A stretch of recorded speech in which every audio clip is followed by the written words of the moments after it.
Oi, gente, no Por Aí Lisboa de hoje nós vamos conversar com a doutora Ana Carolina do Nascimento.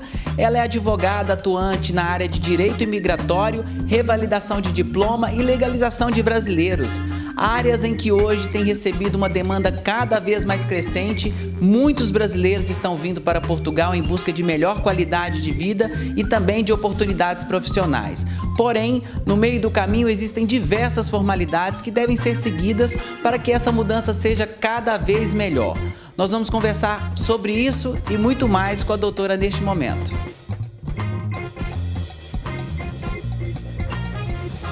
Doutora Ana Carolina, muito obrigado por nos receber para falar de um assunto tão polêmico, né? Cada dia mais as pessoas estão querendo mudar de país e é sobre isso que a gente vai falar então. Porque nós estamos vivendo uma imigração com muita expressividade, né? De que formas que esses brasileiros têm entrado aqui em Portugal?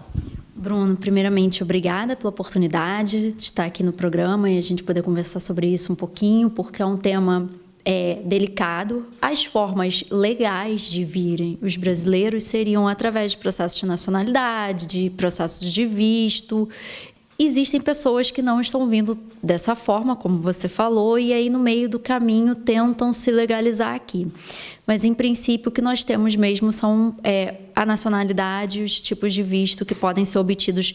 Visto, eu gosto de frisar sempre, porque a pessoa fala, não, eu quero tirar um visto em Portugal. Não, ninguém tira visto em Portugal. Visto nós tiramos sempre no país de origem. Então, as pessoas já vêm para cá com visto e aqui fazem suas autorizações de residência, né? Tem também o caso de quem já é casado com alguém que tem alguma nacionalidade aqui na União Europeia.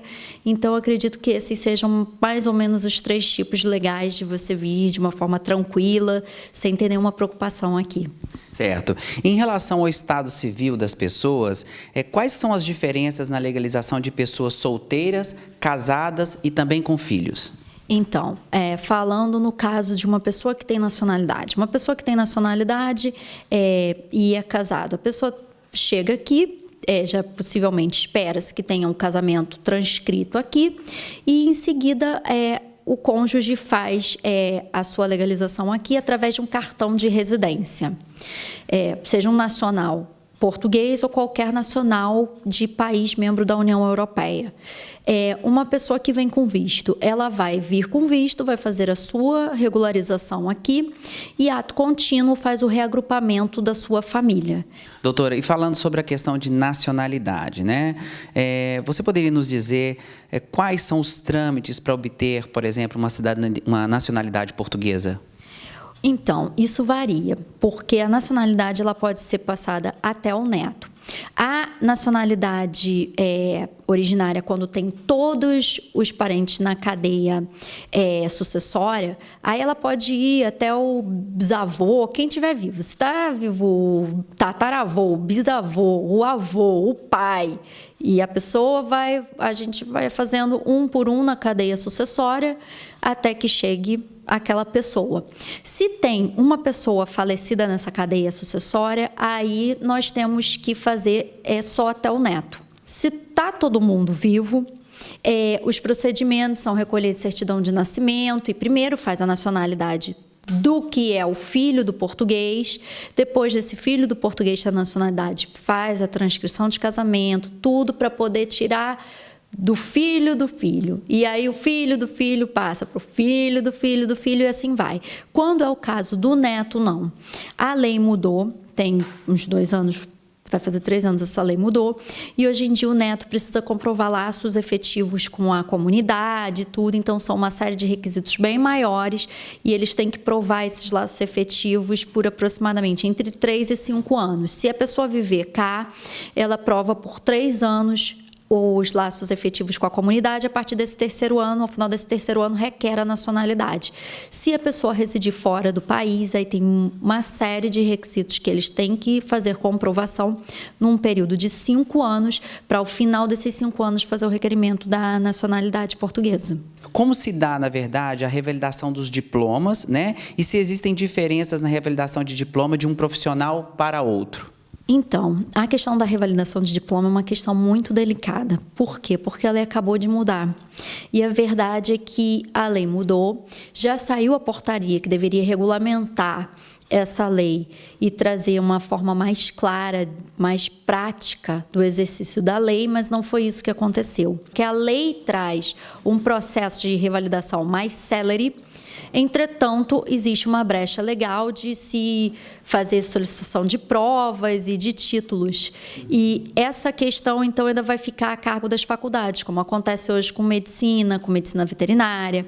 Você tem que fazer uma prova e outras faculdades você cumpre matérias. Então, assim, hoje isso está dessa forma. Doutora, e uma pergunta muito importante. A revalidação de diploma ela é obrigatória para todas as profissões? Então, não necessariamente. No caso do advogado, por exemplo, se o advogado está inscrito regularmente na Ordem dos Advogados do Brasil e consegue trazer para cá o seu processo de inscrição e tudo mais, ele consegue se inscrever na Ordem dos Advogados em Portugal sem a necessidade de revalidar o diploma. Outras profissões você precisa, no caso do médico, no caso do psicólogo, no caso do engenheiro, no caso do dentista. Existem algumas profissões que são contratadas aqui em Portugal e eles também não fazem, pedem obrigatoriedade do diploma, como é o caso dos profissionais de TI, profissionais da área de publicidade. Normalmente não é requerida essa revalidação do diploma para o exercício de alguma atividade aqui. No fato, por exemplo, de um profissional brasileiro, né, que está vindo para cá, para Lisboa, a convite de uma empresa portuguesa, isso facilita na revalidação dos documentos, no caso do diploma, sendo um profissional? Não muda nada. O processo é igual para todo mundo.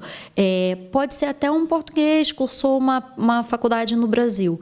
A partir do momento que ele cursou a faculdade num país fora de Portugal, ele tem que fazer o processo de revalidação do diploma obtido. Como Portugal trata, por exemplo, as questões da união civil, como, por exemplo, a transcrição de casamento, divórcio, união estável e a união homoafetiva, que ultimamente tem sido uma coisa cada vez mais presente, né? Então, Bruno, a partir do momento que um nacional português ele casa no exterior, ele tem que fazer a transcrição do casamento aqui. Ele tem que informar ao país onde ele tem a nacionalidade que ele está casado no exterior. No caso do divórcio, ele se divorciou fora de Portugal, ele tem que fazer uma ação judicial para que essa sentença de divórcio seja reconhecida. Ainda que tenha sido uma escritura pública de divórcio, ele tem que fazer esse reconhecimento aqui. No caso da união homoafetiva e tudo, o que nós vemos muitas vezes é que as pessoas fazem contratos particulares entre si. Então, isso precisa também de uma ação judicial para que essa união seja reconhecida aqui e, eventualmente, o cônjuge venha posteriormente a requerer a nacionalidade portuguesa. Sim. Como funcionam essas formalidades para a transcrição do casamento? Então, para transcrever um casamento aqui, basta a pessoa encaminhar para a conservatória aqui, para alguma conservatória, os documentos, a certidão de casamento, o assento de nascimento do cônjuge, os documentos pessoais. É um trâmite documental que não é muito complicado. O importante é a pessoa sempre lembrar que toda certidão tem um prazo de aceitação aqui entre 6 meses, dependendo, algumas aceitam com 1 ano de emissão no Brasil. E tem que ter a apostila de aia. Certo. Isso vale tanto para Portugal quanto para o Brasil? No caminho inverso, às vezes nós nos deparamos com algumas exigências a mais. Nós temos que, no caso, eu vou te dar um exemplo de um nascimento ocorrido aqui. Você tem que ir ao consulado. No consulado você recebe um documento de nascimento. Esse documento depois você leva ao Brasil e você tem que levar sempre ao primeiro RCPN daquele estado, daquela cidade. E aí, naquele primeiro RCPN, você junta isso, os documentos dos pais e tudo mais, para aí sim obter a transcrição do nascimento do brasileiro que nasceu aqui no Brasil. Doutora, e no caso do divórcio, como é que funciona? O divórcio é um reconhecimento de sentença estrangeira. Então, a pessoa casou lá e tem a nacionalidade aqui, tem que entrar com uma ação judicial aqui para que seja reconhecido o divórcio aqui. Casou aqui, divorciou aqui, tem que entrar com a ação lá para ter o reconhecimento da sentença estrangeira lá. Ainda que tenha sido por escritura pública, precisa da ação judicial. Sim. E se tratando de união estável e união homoafetiva, gostaria que a senhora falasse para a gente um pouco sobre os termos, né, que elas são formalizadas e reconhecidas aqui em Portugal e também lá no Brasil. Então, o Brasil desde 2013 já aceita o casamento, aqui desde 2010, e se o casal casou no Brasil, fez uma união estável no Brasil, fez um contrato, precisa da ação judicial aqui. Se for um casamento, não, processo de casamento normal. Se foi aqui para reconhecer lá um contrato, também vai precisar da ação e tudo para reconhecer. Agora, se o nacional vem para cá com o seu cônjuge e quer fazer a união estável aqui, aí tem os procedimentos aqui, de junta de freguesia e tudo mais, pode fazer por aqui também direto. Doutora, eu quero agradecer muitíssimo por a senhora ter aceito falar com a gente, dar essas informações, porque cada dia mais as pessoas estão mudando de país, tem muita gente vindo para Portugal, mas o que é importante a gente frisar é que essa mudança deve ser feita de forma programada, né? As pessoas não devem deixar o seu país de origem saindo na loucura, porque a condição do meu país não está legal e eu quero simplesmente migrar. O que a senhora aconselha nesse sentido? O que as pessoas de fato devem fazer para fazer essa mudança de forma programada? Nas minhas consultas eu sempre falo que a grama do vizinho é sempre a mais verde. Nós temos inúmeros casos de pessoas que têm muito sucesso aqui nas suas vidas e tudo, mas às vezes nós vemos casos que não têm tanto sucesso ou demoram um pouquinho mais a chegar lá, justamente por essa falta de planejamento. Eu acho que o planejamento ele é essencial. Ainda mais como nós vemos muitos casos de famílias querendo vir, é uma responsabilidade muito grande nós trazermos os filhos em algo que seja uma aventura. Eu acho que a parte da aventura é muito boa quando nós somos mais jovens, quando nós temos um pouquinho mais de maturidade, o ideal é procurar o caminho legal para vir, para não ter nenhum problema, não ter nenhuma dificuldade e ter uma facilidade maior para ir em busca de um emprego, de uma vida melhor mesmo em Portugal. Ok, doutora, então mais uma vez muito obrigado e a gente vai continuar, sim, sempre que a gente tiver questões que são relacionadas com o nosso povo brasileiro e também com questões aqui de Portugal, gostaria muito de poder contar com a colaboração da senhora para a gente poder falar.